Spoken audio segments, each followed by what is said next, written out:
Hello everyone. So in this video, one more research paper I have published in a particular journal, that is International Journal of Novel Research and Development. इसका impact factor 8 है और जितना ज़्यादा impact factor होता है वो उतना ही reliable और वैलिड होता है जर्नल। तो यहाँ पर जो टॉपिक है मेरा रिसर्च का, study of student behaviour due to the stress of school examination. ठीक है, स्कूल एग्जामिनेशन में वो कितना इम्पैक्ट करता है एक स्टूडेंट को। तो एब्स्ट्रैक्ट जो होता है ये कंप्रेस्ड एक इंफॉर्मेशन है टोटल एक रिसर्च की, पूरे रिसर्च की, जहाँ पर मैंने एक जस्ट ऑफ द इंफॉर्मेशन दी है, जो जिस इंफॉर्मेशन में ये एक्सप्लेन किया है कि कोई भी एग्जामिनेशन हो उसका स्टूडेंट के जो बिहेवियर है उस पर कैसा असर होता है, वो कितना पॉजिटिव इम्पैक्ट डालता है या कितना नेगेटिव इम्पैक्ट डालता है स्टूडेंट्स में। तो जो ये बच्चों के ऊपर डिपेंड होता है, स्टूडेंट के ऊपर डिपेंड होता है। जो जितना स्ट्रॉन्ग स्टूडेंट होगा वो उस पर पॉजिटिव इफेक्ट डालेगा, जो थोड़ा सा वीक स्टूडेंट होगा या बिलो एवरेज होगा उस पर वो उसका बिहेवियर जो है डिप्रेशन भी हो सकता है, एनजाइटी भी हो सकता है, और दूसरे अलग कंडीशंस भी हो सकते हैं। ठीक है, तो स्कूल कॉलेजेस से जो भी इंफॉर्मेशन मैंने गैदर की है उसके एक्सपीरियंस को मैंने यहाँ पे डिस्कस किया है, देन उसको कैलकुलेट किया है कि वो किस फॉर्म में एग्जैक्टली जो है अपना रिजल्ट देते हैं, और इन फ्यूचर हम उसे कैसे चेंज कर सकते हैं स्कूल या कॉलेजेस में, ये उस पर भी हेल्पफुल है। ये स्टडी जो है इन सब चीज़ों पे हेल्पफुल होती है।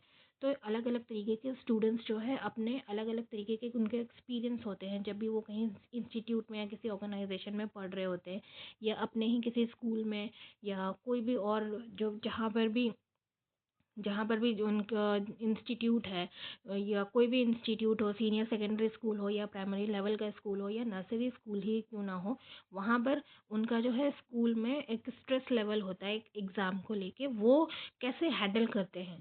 सोसाइटी से भी होता है, पेरेंट्स से भी होता है, देन उसके बाद टीचरों से होता है, अपने साथ के स्टूडेंट्स जो पीयर ग्रुप होता है वहाँ पे कॉम्पिटिशन्स होते हैं। देन यहाँ पर जो इंट्रोडक्शन का पार्ट है, मैंने अलग अलग स्टडीज़ के जो है, जो भी रिसर्च के स्टडीज़ हैं, उन ऑथरों के थ्रू भी ये सारा एक्सप्लेन करने की कोशिश की है। तो यहाँ पर जो है प्राइमरी जो स्टूडेंट की प्रॉब्लम होती है स्टूडेंट्स लाइफ में, वो इंटरेक्शन इन्वायरमेंटल, जो भी उनका आसपास का सराउंडिंग्स है उससे कैसे इंटरेक्ट करते हैं, देन उनका रिएक्शन कैसा होता है, उस पर भी बेस्ड होता है। देन उसके बाद जो भी जो एकेडमिक स्ट्रेस है, ये mental distress regarding anticipated academic challenges of failure और even awareness of the possibility of academic failure. अगर वो चैलेंजेस को फेस नहीं कर पाते हैं सही तरीके से, तो उनका एक एकेडमिक फेलियर वाला जो प्रोसेस है उन्हें उससे गुजरना होता है, उसके चैलेंजेस को फेस करना होता है। बट इन सब चीज़ों के होते हुए भी हम इसे कैसे रिड्यूस कर सकते हैं, किस तरीके से इसका इम्पैक्ट थोड़ा सा कम कर सकते हैं इन जनरल, अगर हम देखा जाए तो होता क्या है, ज़्यादातर बच्चे जो हैं स्टूडेंट, ये जो एग्ज़ाम का प्रेशर होता है उसे ज़्यादा झेल नहीं पाते हैं। मैंने उसका इम्पैक्ट जो है उसके ऊपर बहुत ज़्यादा नेगेटिव वे में आता है। कुछ ही बच्चे जो है इससे कोप अप कर पाते हैं। तो उन बच्चों की क्वालिटी को कंपेयर किया गया है उन बच्चों के साथ जो कि बिलो एवरेज होते हैं, उनके नेगेटिव इम्पैक्ट को कैसे कम किया जा सकता है। देन और ये जो टॉपर वाले जो बच्चे होते हैं या जिनका अबव एवरेज परफॉर्मेंस होता है किसी भी कॉलेजेस या स्कूल लेवल पे, तो ये अपने इनका इम्पैक्ट किस तरीके से दूसरे बच्चों पे पड़ता है उन्हीं के सराउंडिंग्स में, राइट। तो यहाँ पे जो स्कोप है स्टडी का, ये स्कोप जो है, मैंने जो फर्स्ट स्कोप लिया है वो है स्किल सेट अमंग स्टूडेंट्स। तो ये जो स्टडी है इस रिसर्च में ये हेल्पफुल है स्टूडेंट टीचर के लिए या टीचर और स्टूडेंट सबके लिए, कि हम कोई स्किल सेट कर सकते हैं स्टूडेंट्स के लिए, और अंडरस्टैंडिंग जो है वो भी बेटर कर सकते हैं। नॉलेज रिटेंशन वो कैसे ले रहे हैं उस पर भी काम किया जा सकता है। देन ऑब्जेक्टिव, मेन ऑब्जेक्टिव इसका क्या है, दो एकेडमिक प्रोग्रेस जिसमें स्ट्रेस वो कम हो सके, अगर हम ख़त्म नहीं कर सकते एटलीस्ट कम कर सकते हैं। देन इफ़ेक्ट ऑफ जो स्ट्रेस है वो स्टूडेंट्स का किस वजह से है, उनके सब्जेक्ट की वजह से है या किस तरीके से है, एज ग्रुप को कंपेयर किया गया है, अलग अलग एज ग्रुप में किस तरह का एड्रेस है स्ट्रेस है। And then stress behaviour gender में भी कंपेयर किया गया है कि कौन से जेंडर में है, यानी कि जो गर्ल्स हैं या बॉयज़ हैं उनमें वो स्ट्रेस किस लेवल का होता है और किस चीज़ को लेके होता है generally. Then lack of motivation, जो स्ट्रेस की वजह से वो लैक ऑफ मोटिवेशन फील करते हैं, वो कितना होता है, वो कैसे कोरिलेट होता है आपस में। देन अप्रोच, यहाँ पे जो मेथोडोलॉजी का जो अप्रोच मैंने लिया है वो क्वेश्चनरी फॉर्म लिया है। ऑब्वियसली बच्चों से क्वेश्चन पूछे हैं, उसका वो किस तरीके से रेस्पॉन्स करते हैं, और ये जो क्वेश्चन के आंसर है मैंने बहुत कॉन्फिडेंशियल रखे हैं। मैंने ये रिवील नहीं होने दिया है कि कौन सा बच्चा किस तरीके से, किस वे में, किस तरह का आंसर दे रहा है, क्योंकि ये सारी चीज़ें अगर रिवील होती हैं तो ये उसके मेंटल लेवल पे भी असर करता है। तो इस चीज़ का बहुत ध्यान रखना होता है टीचरों को, जिसका मैंने पूरा ध्यान रखने का कोशिश किया है। दूसरे टीचरों को भी ऐसा करना चाहिए, ये बहुत इंपॉर्टेंट चीज़ है हमारे लिए भी और सोसाइटी के लिए भी। Then sequence of actual procedure, यहाँ पे सीक्वेंस सबसे पहले ऑब्वियसली जो भी हम रिसर्च करते हैं, सिलेक्शन है, देन रिव्यू है, डिस्ट्रीब्यूशन है, कलेक्शन है, डाटा एनालिसिस है, देन कंक्लूजन है। जस्टिफिकेशन, मैंने जस्टिफिकेशन जो है ये कैसे वैलिड हो सकता है तो इसको परसेंटेज लेवल पे कैलकुलेट किया है, कंपेयर किया है जो भी स्टूडेंट्स के परफॉर्मेंस है ग्रुप को लेके। पर्टिकुलर स्टूडेंट्स को मैंने एक टॉपिक दिया, दूसरे ग्रुप ऑफ स्टूडेंट्स को दूसरा टॉपिक दिया, वो किस तरीके से, किस लेवल पे और किस कंडीशन पे कैसा रिस्पॉन्स करते हैं उस बिहेवियर को पढ़ने के लिए या उसका इम्पैक्ट एनालाइज करने के लिए। देन बर्डन, वो सिलेबस का कितना बर्डन फील करते हैं एग्ज़ाम्स के टाइम पे। देन यहाँ पे लिटरेचर रिव्यू है, ऑब्वियसली लिटरेचर रिव्यू करना होता है कोई भी रिसर्च वर्क में।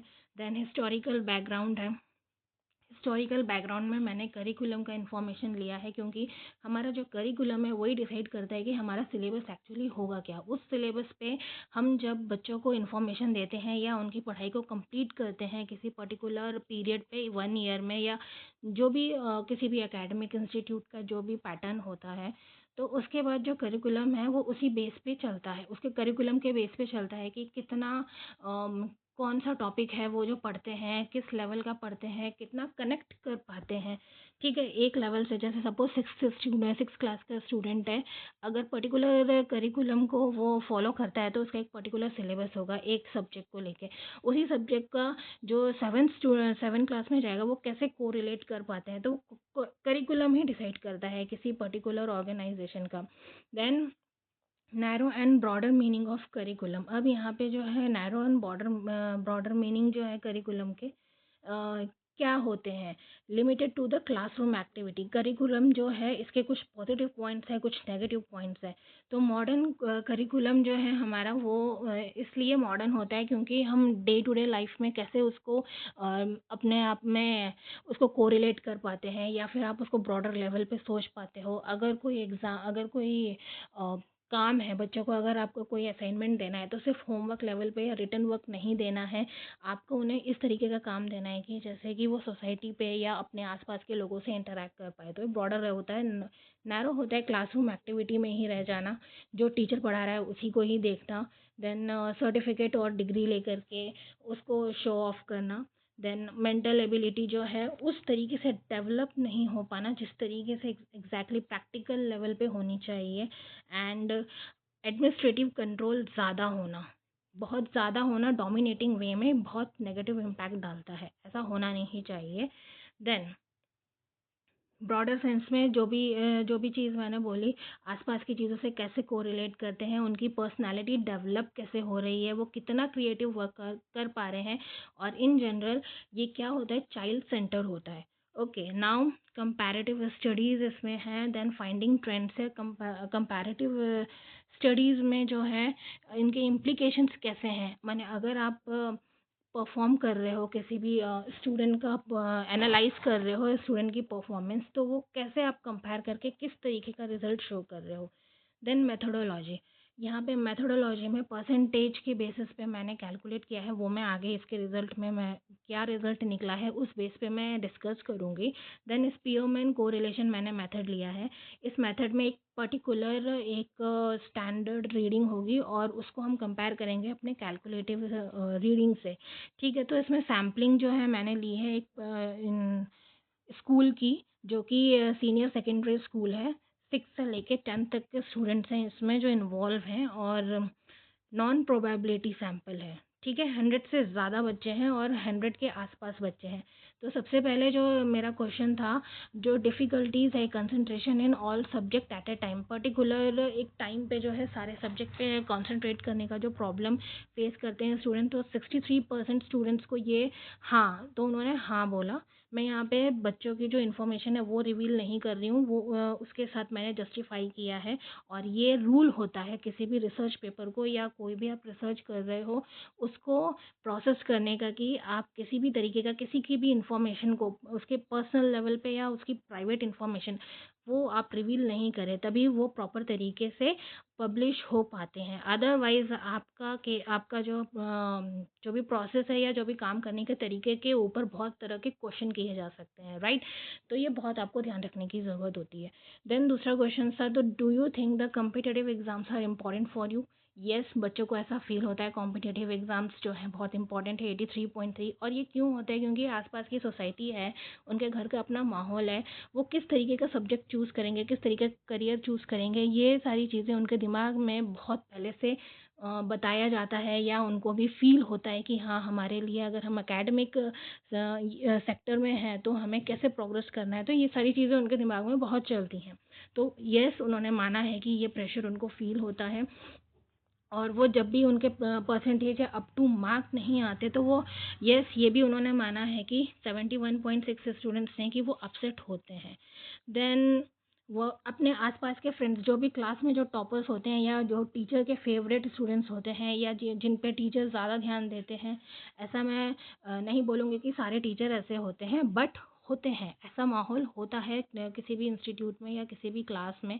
तो यहाँ पर क्या है, 46 स्टूडेंट्स परसेंटेज ऑफ स्टूडेंट्स है वो हाँ बोलते हैं, लेकिन उतना ही उसके इक्वल वे में या उसके थोड़े से आसपास के स्टूडेंट्स की जो रेंज है वो बोलते हैं कि नहीं, इतना फ़र्क नहीं पड़ता है। तो यहाँ पर जो है, ठीक है, ये बच्चे जो है, आप ये वाला जो चीज़ है टीचर की जो फेवरेटिज्म वाला जो उनका क्वालिटी है उसको टॉलरेट कर लेते हैं, तो इतनी कोई प्रॉब्लम नहीं होती बच्चों को।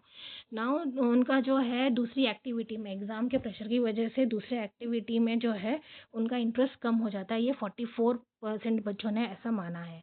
देन यहाँ पे कुछ स्टूडेंट्स के हैं जो भी नाम है और स्कूल है, उनके जो रेस्पॉन्सेस है मैंने एज अ प्रूफ यहाँ पर लगाया है। तो यहाँ पर क्वेश्चंस के रेस्पॉन्सेस हैं, किसको कितना कौन सा प्रेशराइज्ड फील होता है, कितना नहीं होता है। देन उसके बाद ये एज ए प्रूफ लगाया है। देन पर्टिकुलर उनकी इन्फॉर्मेशन वो कहाँ पर हैं, क्या एड्रेस है उनका, कुछ भी मैंने रिवील नहीं किया है, उनके response as a proof attach किए हैं। देन यहाँ पर स्पीयरमैन कैलकुलेशन है, जो कि कितना प्रेशराइज फील करते हैं अपने सिलेबस को लेके। तो जो दूसरा है, कितना कौन से number of students reply who responds role play. तो यहाँ पर कुछ क्वेश्चंस मैंने बच्चों से पूछे थे कि आप लोग अपने सब्जेक्ट को लेके जो है क्या फील करते हो, रोल प्ले ज़्यादा अच्छा होता है या डिबेट वाला प्रोसेस ज़्यादा अच्छा होता है। तो जिन बच्चों ने जितना रिस्पॉन्स किया उसके बेस्ड पे मैंने यहाँ पे स्पीयरमैन कैलकुलेशन निकाला है। तो ये उसकी रीडिंग है, किसी में 1 आई है, किसी में 0.9 आई है, किसी को एनिमेटेड वीडियो ज़्यादा पसंद है, किसी को ट्रेडिशनल मेथड ज़्यादा पसंद है। देन तो इसकी भी रीडिंग जो है 0.9 आई है। देन यहाँ पे कुछ स्टैंडर्ड वैल्यूज़ हैं, अगर ये मोर देन 0.70 है तो बहुत स्ट्रॉन्ग रिलेशन है। स्ट्रॉन्ग रिलेशन का मतलब स्टूडेंट के बिहेवियर और उनका जो एग्ज़ाम से रिलेटेड स्ट्रेस है, उस रिलेशन को हम अगर स्टडी कर रहे हैं तो ये स्ट्रॉन्ग रिलेशन आया है। येस, बच्चों पे असर होता है। तो 0.4 से 0.6 का स्ट्रॉन्ग रिलेशन ये भी शो करता है, 0.3 से 0.39 ये मॉडरेट रिलेशन माने कुछ असर होता है। वीक रिलेशन होता है 0.2 से 0.29। देन नेग्लिजिबल रिलेशनशिप को इग्नोर किया जा सकता है, जो कि 0.01 से 0.19 है। देन उसके बाद यहाँ पर 63 स्टूडेंट्स 63% जो भी मैंने आपको स्टडी में दिखाया क्वेश्चनरी फॉर्म में, उनके एकेडमिक परफॉर्मेंस में वो लैक ऑफ कंसंट्रेशन फील करते हैं 63.3%। देन 83 जो है परसेंट वो कॉम्पिटिटिव एग्ज़ाम्स की वजह से प्रेशराइज फील करते हैं। 71% स्टूडेंट्स जो हैं उन्हें लो मार्क लाने से उनके ऊपर स्ट्रेस का फील होता है। मैंने इन जनरल देखा जाए तो ओवरऑल जो इम्पैक्ट है बच्चों पे पड़ता ही है। देन यहाँ पे डिस्कशन किया गया है कि अगर इन बच्चों के लिए स्कूल लेवल पे या फिर किसी और भी एकेडमिक लेवल पे करिकुलम को थोड़ा सा चेंज किया जाए, एग्जामिनेशन सिस्टम को चेंज किया जाए, तो ये चीज़ें जो है थोड़ी सी ठीक हो सकती है। और कुछ जो है सजेशंस के तौर पे यहाँ पर स्ट्रिक्टली फॉलो जो रूल किए जाते हैं एडमिनिस्ट्रेटिव लेवल पे, वो थोड़ा सा वेल मैनर या वेल डिज़ाइन हो तो ज़्यादा अच्छा होता है। और कुछ एक आध एग्जाम्पल मैंने लिए हैं रिसेंटली। पंजाब के स्कूल में क्या होता है या दिल्ली के स्कूल में क्या हुआ, उनके एग्रेसिव बिहेवियर या जो स्ट्रेस है जब वो मैनेज नहीं कर पाते बच्चे एग्ज़ाम का स्ट्रेस, तो वो बहुत तरह की ऊट पटांग तरीके की हरकतें करते हैं जिससे उनका पर्सनालिटी डेवलपमेंट भी ज़्यादा नहीं हो पाता। तो ये सारी चीज़ें हैं जिसको हम ग्राफ के थ्रू भी रिलेट करके पढ़ सकते हैं। और जो इसका कंक्लूजन निकला है पॉजिटिव कोरिलेशन इसलिए निकला है क्योंकि यस इम्पैक्ट दिख रहा है बच्चों में, स्ट्रेस का इम्पैक्ट तो होता ही है। देन उसके बाद बहुत कम इम्पैक्ट होता है जहाँ पर जैसे मैंने बोला कि स्टूडेंट्स जो है, टीचर जो है कभी कभी जो है अपने फेवरेट स्टूडेंट को ज़्यादा इंपॉर्टेंस देते हैं क्लास में, राइट। तो उतना इम्पैक्ट नहीं पड़ता है, तो वो मिनिमल डिविएशन होगा ग्राफ में।